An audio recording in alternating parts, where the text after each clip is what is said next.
we have to study about chemical reactions and equation, which is your the first chapter of class 10 chemistry book.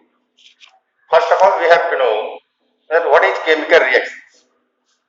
And we know that chemical reactions are the processes in which new substances with new products are formed.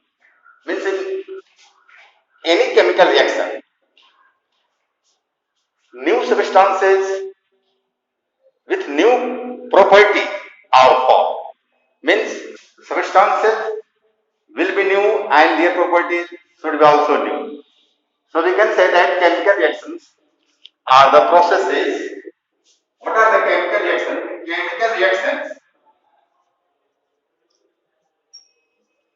Reactions are the processes in which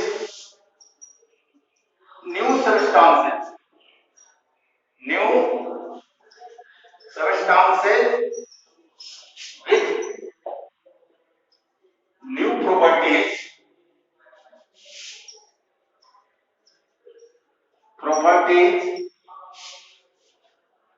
are formed.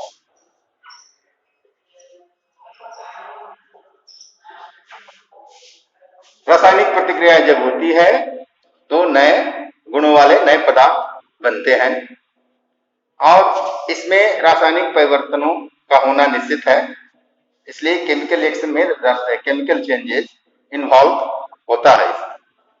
अब chemical reaction जब होता है तो उस समय एक element का atom जो है अर्थात जो परमाणु है वो दूसरे एलिमेंट में चेंज नहीं होते हैं, कभी भी चेंज नहीं होते, उनका मात्र रीअरेंजमेंट होता है ना, एटम्स का रीअरेंजमेंट होता है।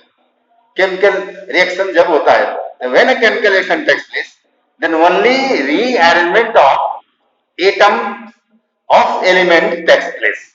There is no change into those of another element. Then we can write that during chemical reaction only rearrangement of atoms takes place. During chemical reaction,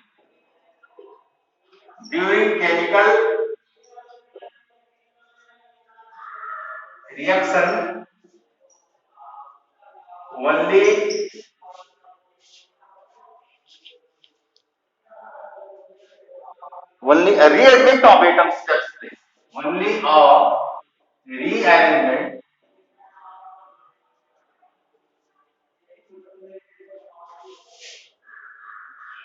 of atoms takes place. अर्थात जब कोई भी chemical ये रासायनिक प्रतिक्रिया होती है तो उसमें परमाणुओं का पुनर्व्यवस्थापन होता है, अर्थात रीअरेंजमेंट होता है।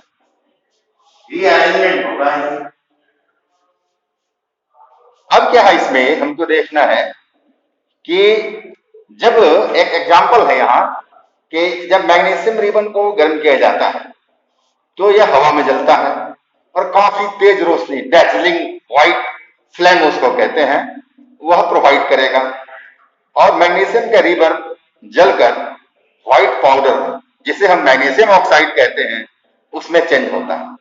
So actually on heating magnesium combines with oxygen present in air and to form magnesium oxide.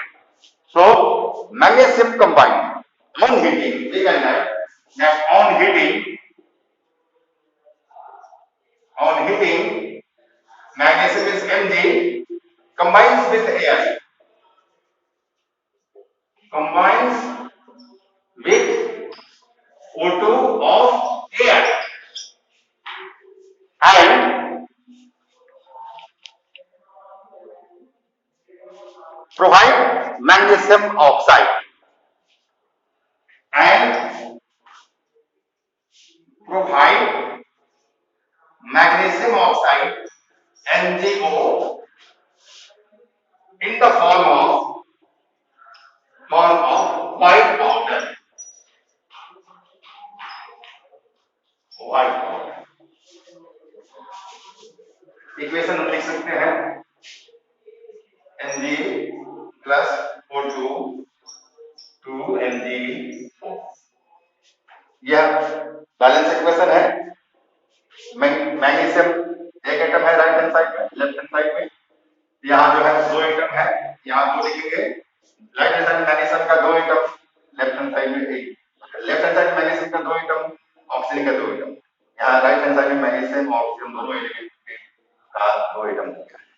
तरह से ये बैलेंस केमिकल इक्वेशन हुआ। तो the burning of magnesium in air to form magnesium oxide is an example of chemical reaction.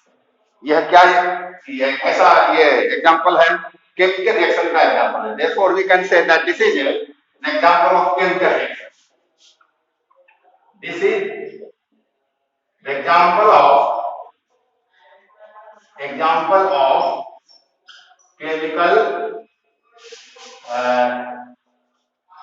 Chemical reaction. ये chemical reaction का एक उदाहरण है।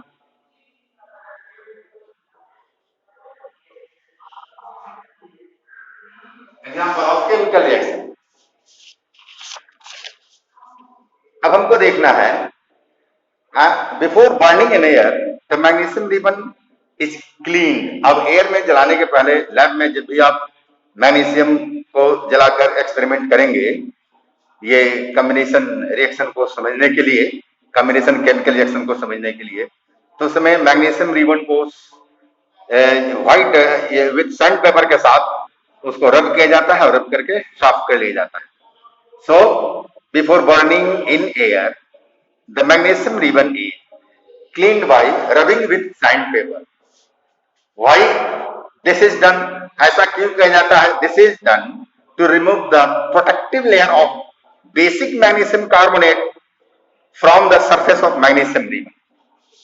तो बेसिक मैग्नीशियम कार्बोनेट जो मैग्नीशियम सरफेस पर आ जाता है उसको हटाने के लिए सैंड पेपर से उसको रगड़ते हैं, साफ करते हैं। अब उसके बाद हवा में उसको हम गर्म करते हैं अर्थात जलाते हैं, तो हमें मैग्नीशियम ऑक्साइड मिलता है। यह कॉम्बिनेशन केमिकल रिएक्शन हुआ। यह एक एग्जांपल हुआ, और भी कई एग्जांपल इसके हो सकते हैं। अब हमको समझना है क्या कि इस नेचर में बहुत तरह के केमिकल रिएक्शन होते रहते हैं। जो नेचुरल केमिकल रिएक्शन है प्राकृतिक रूप में है ना, प्रकृति में होते रहते हैं। जैसे सावरिंग ऑफ मिल्क, दूध का खट्टा हो जाना, जब उसको हम रूम टेम्परेचर पर छोड़ देते हैं गर्मी के दिनों में कुछ घंटों तक, तब formation of curd from milk, दूध ये दूध से दही का जमना है ना, और कुकिंग ऑफ फूड, भोजन पकना। जो हम भोजन करते हैं वो हमारे शरीर में पच जाता है, वह भी केमिकल रिएक्शन का ही एग्जाम्पल है। फल पहले कच्चा होता है, उसके बाद पक जाते हैं। फर्मेंटेशन ऑफ ग्रेप्स, अंगूर से शराब बनाया जाता है, अंगूर के रस से है ना, उसमें ग्लूकोज फ्रुक्टोज होता है जो फर्मेंटेशन प्रोसेस से अल्कोहल में चेंज होता है, इथाइल अल्कोहल में। तो वो जो है वो भी आपको ये केमिकल रिएक्शन का ही एग्जाम्पल है ना। लोहे में जंग लग जाता है, ये आपको ये हवा के ऑक्सीजन और नमी जलवाष्प के संपर्क में आने पर, वो भी केमिकल रिएक्शन का एग्जाम्पल है। फ्यूल, ये ईंधन जलते हैं, कोयला, केरोसिन, पेट्रोल, वुड, लकड़ी, एलपीजी गैस, ये सब जलते हैं। मोमबत्ती जलता है, फल पकते हैं, ये सारी रासायनिक प्रतिक्रियाओं के ही एग्जाम्पल है। अब हमको समझना है कि रासायनिक प्रतिक्रियाओं के गुण क्या क्या होते हैं। कुछ गुण हैं, कैरेक्टरिस्टिक्स है रासायनिक प्रतिक्रियाओं के, जिनके बारे में हमको समझना है। So the conversion of reactants into products in a chemical reaction is often accompanied by some features which can be observed easily। जब भी केमिकल रिएक्शन होता है तो उनके कुछ गुण होते हैं जिनको हम आसानी से ऑब्जर्व कर सकते हैं। पहला क्या है, इंपॉर्टेंट कैरेक्टरिस्टिक जो है केमिकल रिएक्शन का, उसमें फर्स्ट है इवोल्यूशन ऑफ गैस, गैस का इवोल्यूशन होता है। दूसरा है फॉर्मेशन ऑफ अ प्रेसिपिटेट, एक अवक्षेप नीचे बैठ जाता है। वो जो पात्र है, जो वेसल है, उसके नीचे में एक अवक्षेप बच जाएगा, उसे प्रेसिपिटेट कहते हैं। और फिर तीसरा क्या होता है, चेंज इन कलर, है ना, रंग में परिवर्तन होता है। जो रिएक्टेंट्स है उससे कलर में चेंज होता है। चेंज इन टेम्परेचर, और फिर तापक्रम में भी परिवर्तन होता है। चेंज इन स्टेट, अवस्थाओं में परिवर्तन होते हैं। इस तरह से यहाँ 5 इस तरह के इंपॉर्टेंट कैरेक्टरिस्टिक्स है केमिकल रिएक्शन के, जो कि यहाँ बताए गए हैं। और अगर किसी केमिकल रिएक्शन में कोई भी इस तरह का कैरेक्टरिस्टिक्स, इसमें से कोई भी 5 में से कोई भी केमिकल कैरेक्टरिस्टिक्स समझ में आता है तो हम समझेंगे कि केमिकल रिएक्शन हुआ है। अब इसके बाद का टॉपिक दूसरे दिन नेक्स्ट डे होगा।